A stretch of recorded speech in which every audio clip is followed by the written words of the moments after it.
Sometimes I think maybe KhunBam is all in my head. Maybe it's not real in the sense of there is no evidence in SIU's work to warrant such an infatuation with the ship. And I need to get away from the fandom and look at the relationship pragmatically. And then I remember that Khun's first thought in the hide and seek test when Team A and Team B were decided was, how dare they put me and Bam in separate teams? Do they have a brain? On the one hand, this is best friend behavior. I know this feeling. My besties make atrocious group projects bearable, so when teachers separate us, I think something along the lines of, how dare they do this? Do they have a brain? But then I also remember Khun saying, if Bam died, I would do anything to bring him back. I would make a deal with the devil himself.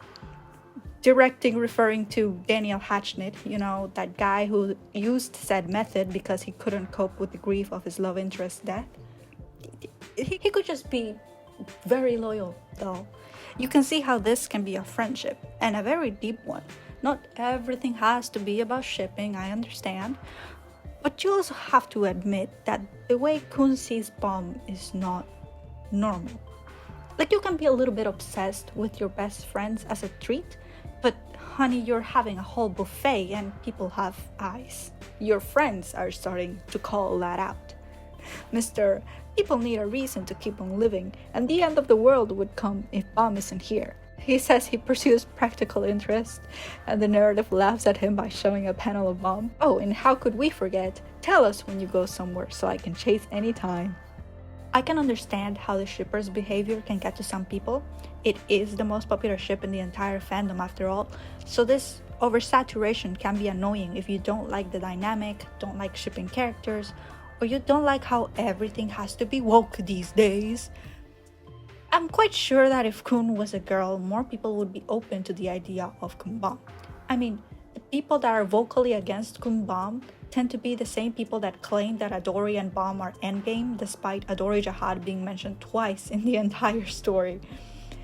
And I think it is a disservice to Khun's character to just label him as the protagonist's loyal best friend simply because, as I mentioned earlier, Kunagero Agnes is not normal about the 25th bomb. And people have eyes, Elias, and they're seeing this dynamic, and they're fascinated by all the different ways that it can play out, because it has been set up, and there is potential for it to end well or badly once Khun's obsession is deconstructed, possibly in the Khun family arc that is to take place in the future somewhere.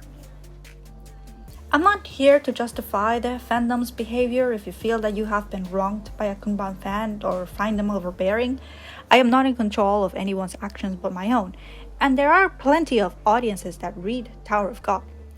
Just remember that none of this really matters at the end of the day.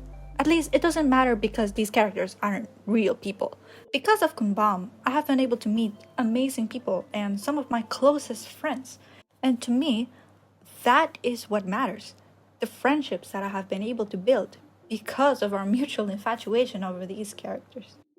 This little rant got a little deeper than I expected at the end, but I want to know what you all think about KhunBam or Tower of God ships in general. Do you support it? Are you against it? Are you sort of in the middle? Do you think that romantically shipping KhunBam takes away from a message about friendship? Why or why not? Do you just want to play devil's advocate and poke holes in my argument? Anyways, go ahead. I won't bite or anything.